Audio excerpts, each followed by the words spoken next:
በስመ አብ ወወልድ ወመንፈስ ቅዱስ አሃዱ አምላክ። ስንክሳር ንዕለት 30 የካቲት። በዛ ዕለት እዚኣ ናይ ቅዱስ ዮሐንስ መጥምቕ ነቢይን ሰማዕትን ርእሱ ዝተረኽበሉ ዕለት እዩ። ንሱ ኸዓ ሄሮድስ ከሓዲ ርእሲ ቅዱስ ዮሐንስ ክቖርጽዎ ምስ ኣዘዘ ርእሱ መተርዎ ናብ ሄሮድስ ኸዓ ወሰድዎ። ንሱ ኸዓ ብዛዕባቲ ኣብ ልዕሊኡ ዝገበሮ ክፉእ ተግባር እናሓዘነ ነቶም ህዝቢ ኣርኣዮም። ነታ ርእሲ ዮሐንስ ከዓ ኣብ ቤቱ ኣትረፋ። ንሄሮድስ ሓሙኡ ኣርጣ ዝስሙ ነበረ። ሄሮድስ ከዓ ንጓሉ ብዛዕባ ፍቕሪ ሄሮድያዳ ሰበይቲ ሓዉ ምስ ሰደዳ እዚ ጓሉ ናብ ኣቦኣ ኣርጣ መጺኣ ኣብ ቅድሚኡ በኸየት። ሄሮድስ ሰብኣያ ብዛዕባቲ ኣብኣ ዝገበሮ ከዓ ነገረቶ። ሽዑ ኣርጣ ተንሲኡ ሰራዊቱ ኣኪቡ ናብ ሃገረ ገሊላ ከደ። ነተን ዓድታት ከዓ ንኹሉ ኣዕነወን ኣቃጸሎን። ጢባርዮስ ቄሳር ንጉስ ምስ ሰምዐ እዚ ተግባር እዚ ንጉስ ኣርጣ ብዛዕባታ ሄሮድስ ሰደዳ ጓሉ ከም ዝገበሮ ኣረድእዎ። ብዛዕባ እዚ ከዓ ጢባርዮስ ቄሳር ኣብ ልዕሊ ሄሮድስ ዝተቖጥዐ ብዛዕባቲ ንዓብይን ክቡርን ኣቦ ኩሎም ሰብ ይሁዳ ነቢይ ንዝነበረ ዮሐንስ ዝቐተሎ። ንሰበይቲ ሓዉ ወሲዱ ድማ ንሓሙ ኣርጣ ከም ዘኾረዮ ንዓድታት ገሊላ ክሳዕ ዝዕኑ ዝገበሮ ተረድአ።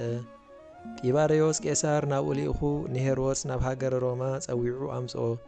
ርእሲ ዮሐንስ መጥምቕ ኣብ ገጹ ምስ ቀበራ ሄሮድያዳ ድማ ምስኡ መጸት። ናብ ጢባርዮስ ቄሳር ምስ በጽሐ ኸዓ ካብ ሽመቱ ሰዓሮ። ኩሉ ገንዘቡ ኣሕዲጉ ድማ ናብ ሃገር እንድልኩ ሰደዶ።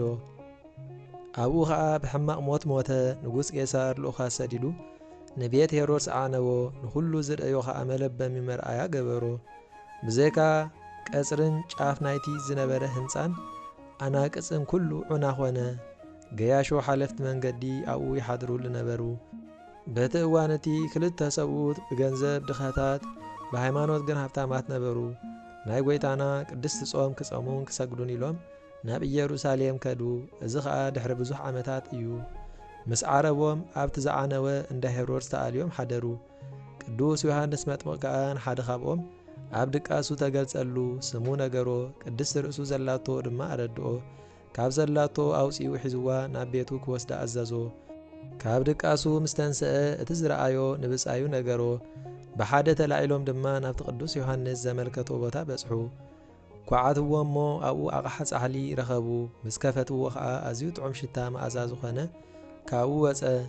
ኣብኡ ኸዓ ንኽብርቲ ርእሲ ቅዱስ ዮሐንስ መጥምቕ ረኸብዋ።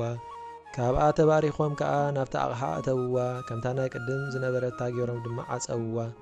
እቲ ሰብኣይ ከዓ ምስኡ ወሰዳ ብዓብዪ ክብሪ ኣብ ገጹ ኣንበራ። ኣብ ቅድሚኣ ኩሉ ሳዕ ዝበርሁ መባርህቲ ሰቐለ። ግዜ ዕረፍቱ ምስ ቀረበ ንሓብቱ ኣዘዛ። ንሳ እውን ቅድስቲ እያ ከምቲ ንሱ ዝገብራ ዝነበረ ክትከናኸና ኣዘዛ። ንሳ ከዓ ንርእሲ ቅዱስ ዮሐንስ መጥምቕ ኣጸቢቓ ትኽብራ። ኣብ ቅድሚኣ ከዓ መብራህቲ ተብርህ ነበረት። እዛ ርእሲ ቅዱስ ዮሐንስ መጥምቕ ካብ ሰብ ናብ ሰብ እናተመሓላለፈት ናብ ሓደ ኣርዮሳዊ ሰብኣይ በጽሐት። እዚ ኣርዮሳዊ ኸዓ እታ ርእሲ ዮሐንስ እትገብሮ ዝነበረት ተኣምራት ካብ ሃይማኖት ኣርዮስ ከሓዲ ከም ዝኾነ ይመስልዎ ነበረ። ካብኡ ቅዱስ ዮሐንስ ኣብ ልዕሊ እዚ ሰብኣይ ካብኡ ዝበርትዕ ሰብ ኣተንሲኡ ካብቲ ቦታ ሰጎጎ። እቲ ቦታ ኸዓ ፍጹም ሰብ ዘይነብሮ ኮይኑ ዓነወ። እዚ ኸዓ ኣባ ቄርሎስ ኣብ ኢየሩሳሌም ኤጲስቆጶስ ክሳዕ ዝሽየም፣ ኣባ አንያኖስ ከዓ ኣብ ሃገረ ሓምድ። ካብኡ ቅዱስ ዮሐንስ ነባ ቄርሎስ ብሕልሚ ተራእዮ። ቅድስቲ ርእሱ ዘላቶ ቦታ ድማ ነገሮ። በዛ ዕለት እዚኣ ኸዓ ኣዕረጋ ማለት ኣውፅኣ። ብ30 የካቲት ድሕሪ ምርካቦም ዕለት 30 ጉንበት ድማ ነዛ ቅድስቲ ርእሲ ዮሐንስ ብሕትምታ መሊሶም ረኸብዋ። በረኸቱ ምሳና ትኹን ዘለዓለም ዓለም ኣሜን። ሰላም እብለ ርእስከ ክቡር ዘተረክበ ዮም በንዋየ ክብር ዮሐንስ ሳራሪ ንጉሳ ኣእዋፍ ንስር ንስኣኒ በክነፊከ ወኣእድወኒ ለገብር ከመ ኢያስቆቁ ቀዊምየ በጽንፋ ለባሕር። ደጊሙ ድማ ዮሐንስ ኣፈወርቅ ካብዚ ዝተባህለ ካልእ ነገር በለ። ዮሐንስ መጥምቕ ኣብ ቤት ማእሰርቲ ከሎ ሄሮድስ ከሓዲ ንርእሲ ቅዱስ ዮሐንስ መጥምቕ ብሰይፊ ክቖርጽዎ ኣዘዘ። ቈሪጾም ከዓ ኣብ ጻሕሊ ገይሮም ኣምጽእዋ። ንሱ ንጓል ሄሮድያዳ ብጻሕሊ ገይሩ ሃባ። ንሳ ኸዓ ናብ ኣዲኣ ወሰደታ። እታ ዘማዊት ንርእሲ ቅዱስ ዮሐንስ ክትድህስስ ምስ ሓሰበት ሽዑ ጸጉራ ተዘርግሐ እሞ ነፊራ ናብ ኣየር ወጸት።